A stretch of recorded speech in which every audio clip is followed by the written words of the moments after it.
Participant, প্রিয় ছাত্রছাত্রীবৃন্দ, সবাইকে আমার অনলাইন ক্লাসে স্বাগত জানাচ্ছি। আমি মোহাম্মদ হারুন রশিদ, সহকারী অধ্যাপক, ব্যবস্থাপনা বিভাগ, নরসিংদী সরকারি কলেজ। আজকে আমি যে বিষয়টি নিয়ে কথা বলবো সেটা হলো নেতৃত্ব বা লিডারশিপ। আজকে নেতৃত্বের আমি 4টি পয়েন্ট নিয়ে কথা বলবো। নেতৃত্ব কী, নেতৃত্বের গুরুত্ব, নেতৃত্বের প্রকারভেদ বা ধরন, আদর্শ নেতা গুণাবলী। শুরুতে আমরা যাচ্ছি নেতৃত্ব কী। নেতৃত্ব ইংরেজি লিড শব্দ থেকে লিডারশিপ শব্দটির উৎপত্তি। আর লিড শব্দটির উৎপত্তি to guide, to direct, to conduct, অর্থাৎ চালনা করা, পথ প্রদর্শক হিসাবে এগিয়ে নেওয়া যাওয়া অথবা নির্দেশনা দেওয়া। এক্ষেত্রে নেতৃত্বের ক্ষেত্রে আমরা যে বিষয়টা জানি যে নেতৃত্ব অ্যাকচুয়ালি নেতৃত্ব কি, নেতৃত্ব হলো কোনো একটা লক্ষ্য বা উদ্দেশ্য অর্জনের জন্য একজন নেতা তার অধস্তন বা ফলোয়ার্স বা অনুসারীদেরকে তাদের আচরণকে নিয়ন্ত্রণের মাধ্যমে যখন সে লক্ষ্য বা উদ্দেশ্য অর্জনের জন্য প্রচেষ্টা চালায় সেটাকে আমরা নেতৃত্ব বলবো। এক কথায় আমরা বলতে পারি কোনো দল বা গোষ্ঠীর আচরণ ও কাজকে নির্দিষ্ট লক্ষ্য অর্জনে এগিয়ে নিয়ে উদ্দেশ্য অর্জনের প্রচেষ্টাকে নেতৃত্ব বলা হয়। তো আমরা যদি খেয়াল করি নেতৃত্বের সম্পর্কিত ধারণা, এটা গ্রাফের মাধ্যমে আমরা সুন্দর করে দেখতে পাচ্ছি। নেতৃত্ব সম্পর্কে ধারণা এখানে স্পষ্ট আমরা দেখতে পাচ্ছি। মাঝখানে 3টা সার্কেলের মাঝখানে নেতৃত্ব, এক পাশে আমরা দেখতে পাচ্ছি নেতা, অন্য পাশে দেখতে পাচ্ছি পরিস্থিতি, অন্য পাশে দেখতে পাচ্ছি ফলোয়ার্স। 3টার সমন্বয়ে নেতা কী করে তার কার্যক্রম পরিচালনার মাধ্যমে উদ্দেশ্য অর্জনে এগিয়ে যায়।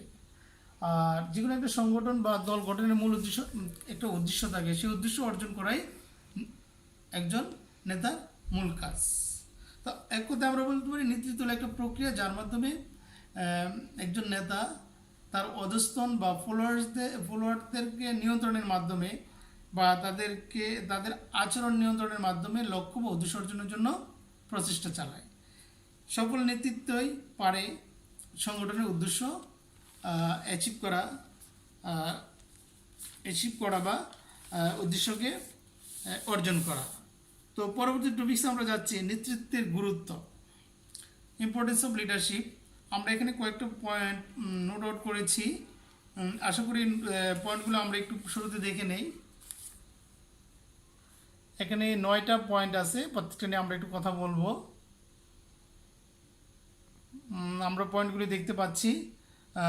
আমি আলোচনার সময় অবশ্যই পয়েন্টগুলো আবারও আলোচনা করব, তখন ডিটেলস আশা করি যারা লিখতে চায় বা রাইট ডাউন করতে চায় তারা লিখে নিতে পারবে। তো শুরুতে আমি যাচ্ছি ফার্স্ট পয়েন্ট, লক্ষ্য অর্জনে সহায়তা। সঠিক নেতৃত্ব পারে একটা সংগঠন বা একটা দলের লক্ষ্য অর্জন করতে।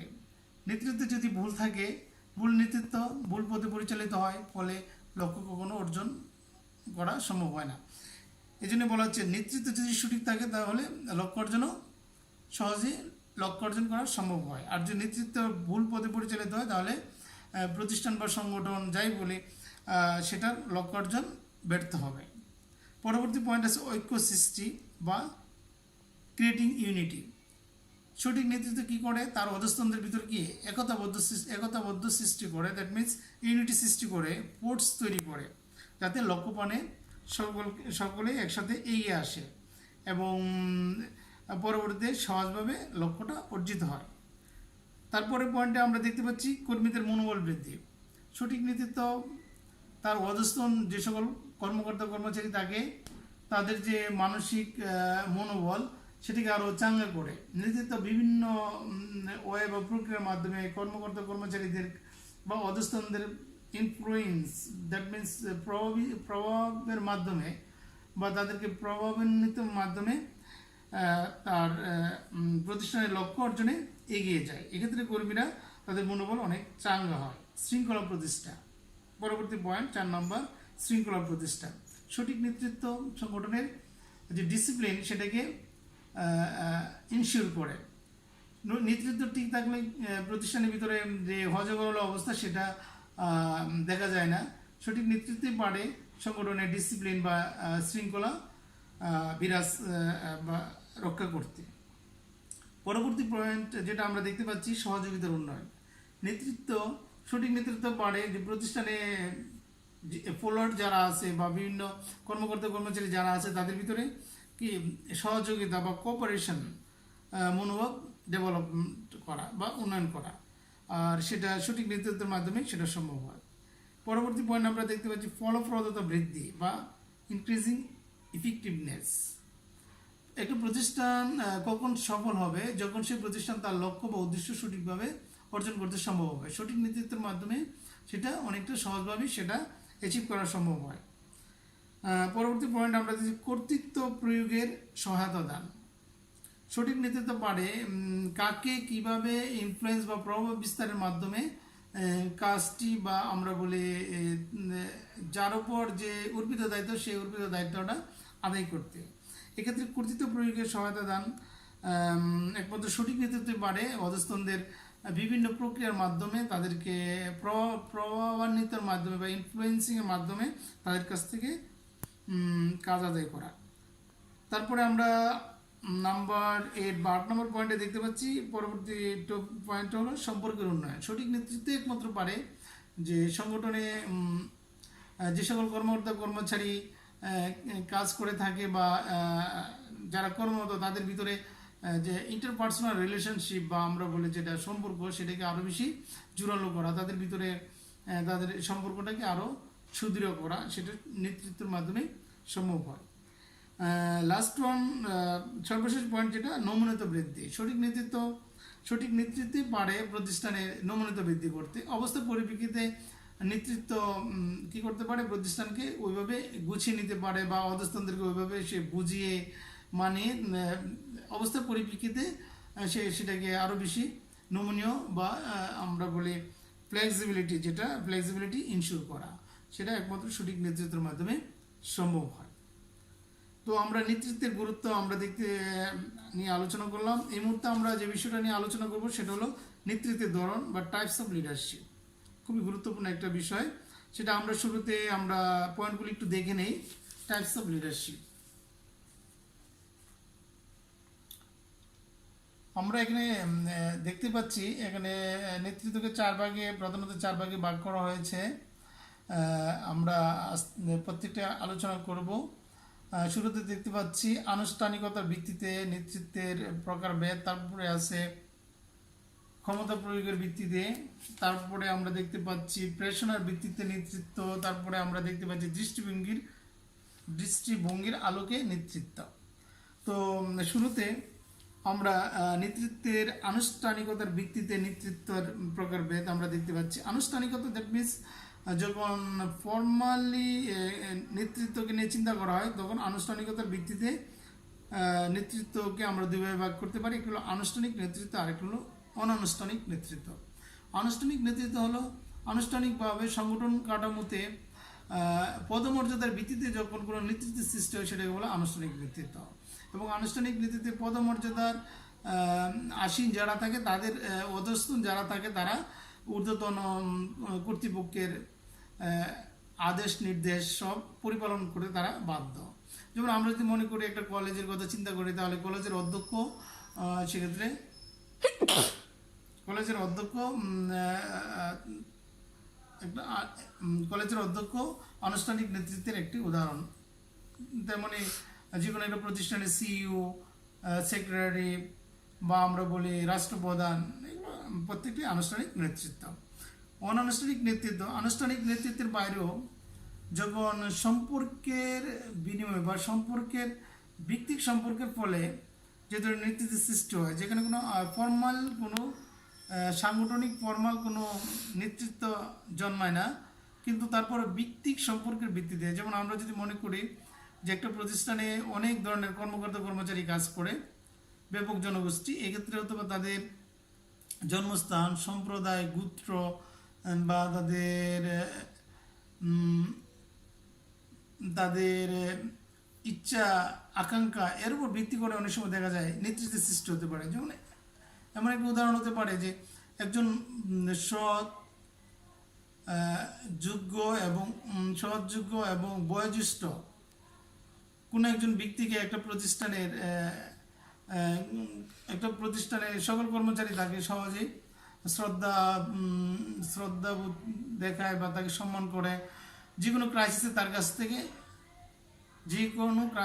কাছ থেকে যে কোনো সিদ্ধান্ত তারা নেয়। এক্ষেত্রে দেখা যাচ্ছে যে যদিও সে ফর্মালি সে হয়তো বা আনুষ্ঠানিকভাবে তার কোনো নেতৃত্বের নেই, কিন্তু ইনফর্মালি হয়তো বা দেখা গেলো সবাই তাকে মানে, এই জন্যই হয়তো বা দেখা গেলো যে তার যে কোনো সিদ্ধান্ত তারা সহজেই মেনে নিতে বাধ্য হয়। তারপরে আমরা যে বিষয়টা দেখতে পাচ্ছি, ক্ষমতা প্রয়োগের ভিত্তিতে নেতৃত্ব। ক্ষমতা প্রয়োগের ভিত্তিতে নেতৃত্বকে এখানে 4 ভাগে ভাগ করা হচ্ছে।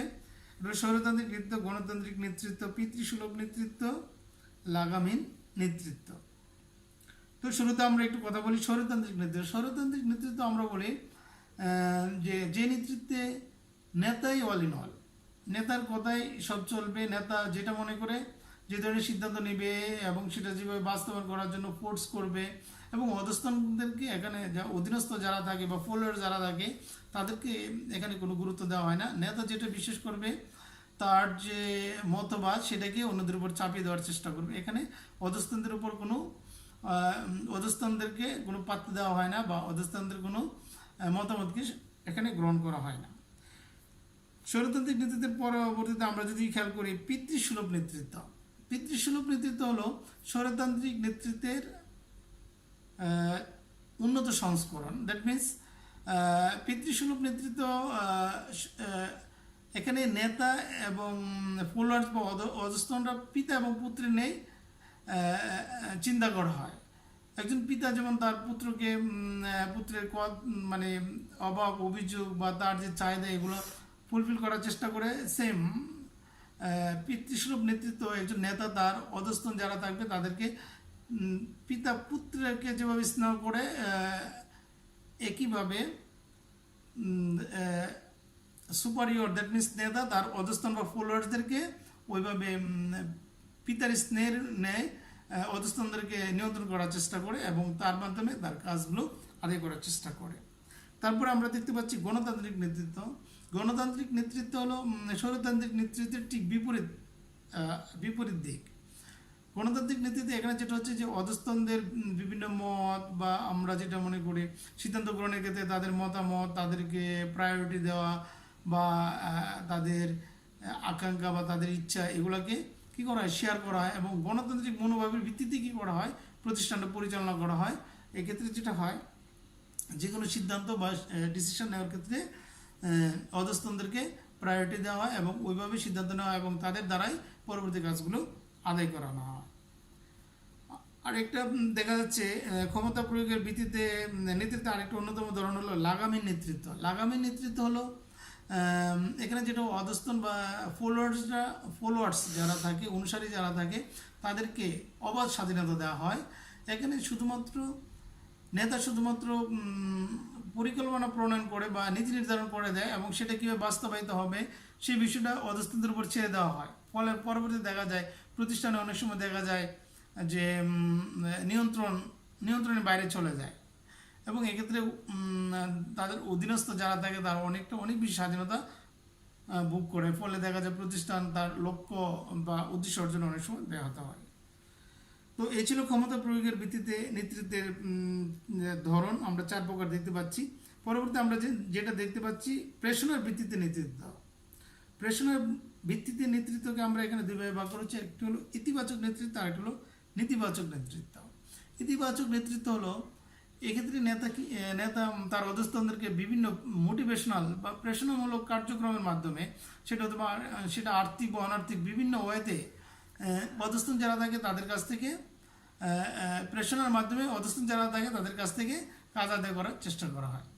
এক্ষেত্রে তাদেরকে আর্থিক অথবা দেখা গেলো আর্থিক প্রণোদনা বা বেতন বৃদ্ধি বা আর্থিক প্রতিদানের মাধ্যমে তাদের কাছ থেকে কাজ আদায় করার চেষ্টা করে, আর্থিক এবং অনার্থিক প্রতিদানের মাধ্যমে।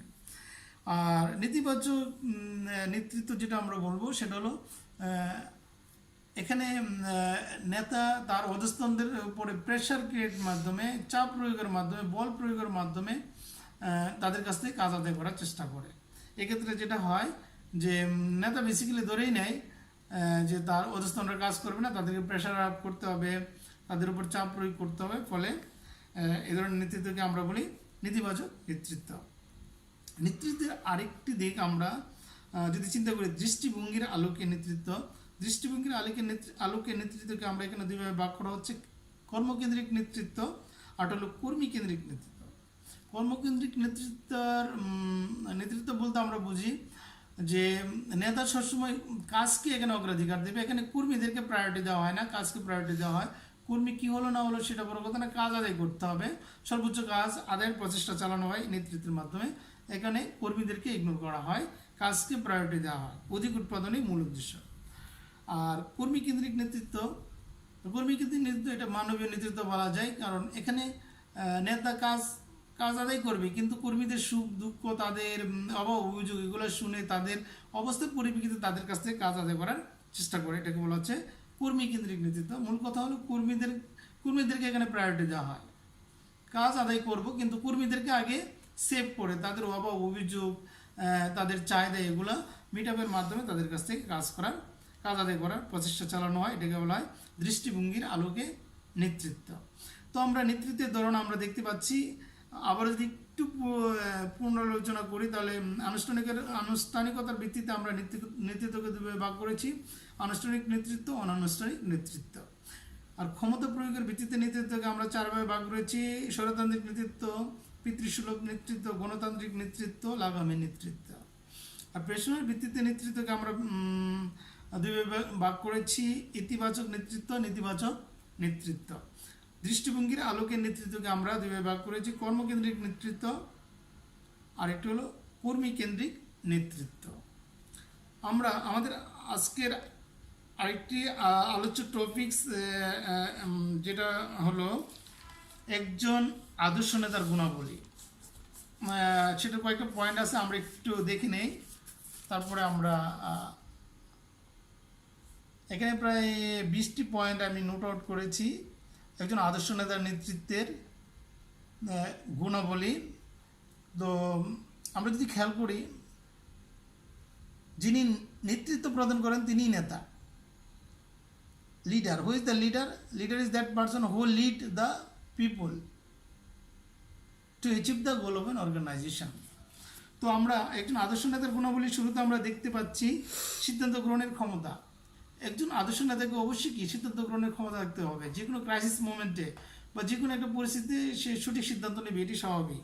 আর যদি সিদ্ধান্ত সঠিক না হয় তাহলে কি তার দল বা আমরা বলি তার যে সংগঠন ভুল পথে পরিচালিত হবে। এই জন্য বলা হচ্ছে সিদ্ধান্ত গ্রহণের ক্ষমতা, অবস্থার পরিপ্রেক্ষিতে যে কোনো সময় যে কোনো সিদ্ধান্ত নেওয়ার মতো ক্ষমতা অবশ্যই তার থাকতে হবে। পরবর্তী পয়েন্ট আমরা যেটা দেখতে পাচ্ছি, প্রভাবিত করার ক্ষমতা। নেতাকে অবশ্যই কি তার অধস্তন বা ফলোয়ার্স যারা থাকবে তাদেরকে প্রভাবিত করার ক্ষমতা থাকতে হবে।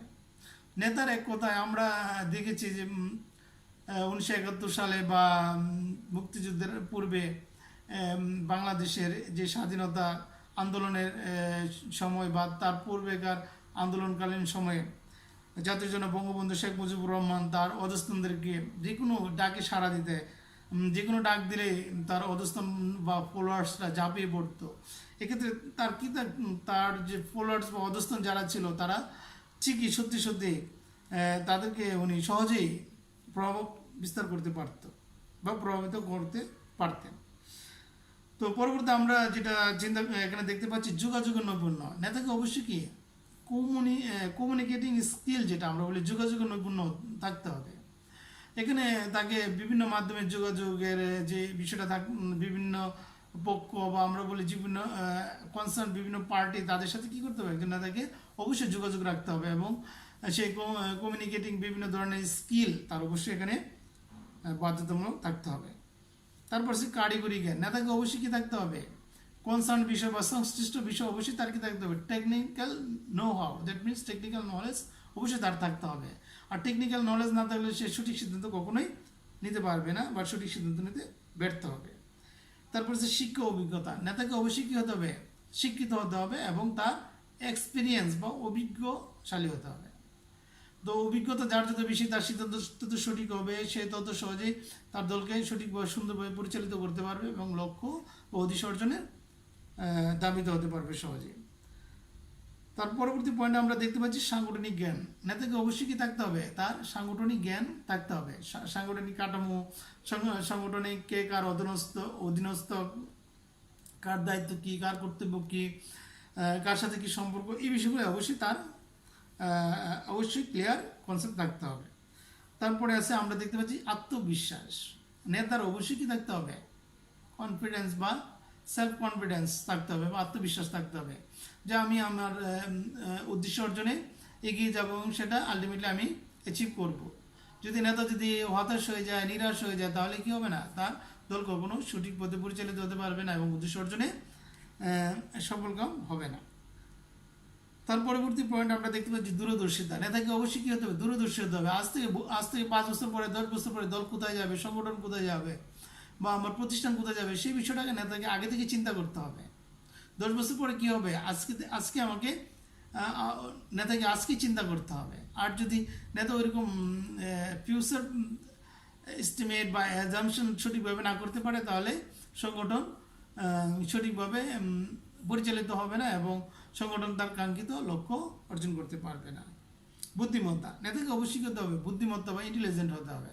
অবস্থার পরিপ্রেক্ষিতে নেতাকে কী করতে হবে, সঠিক সময় সঠিক সিদ্ধান্ত নিতে হবে এবং যে কোনো ক্রাইসিসকে মোকাবেলা করার জন্য নেতাকে অবশ্যই কি ইন্টেলিজেন্ট বা বুদ্ধিমান হতে হবে। সাহসিকতা। নেতাকে অবশ্যই কী হতে হবে, সাহসী হতে হবে। যে কোনো চ্যালেঞ্জ মোকাবেলা করা বা যে কোনো ক্রাইসিস মোকাবেলা করার জন্য ভেঙে পড়লে হবে না, তাকে সাহসিকতার সাথেই এগিয়ে যেতে হবে এবং সে সাহস নিয়ে কী করবে, নেতা তার যে কোনো চ্যালেঞ্জ নিবে বা রিস্ক নিবে, নিয়ে সংগঠনকে উদ্দেশ্য অর্জনে এগিয়ে নিয়ে যাবে। ধৈর্যশীল বা প্যাশন। নেতাকে অবশ্যই কী হতে হবে, ধৈর্যশীল হতে হবে।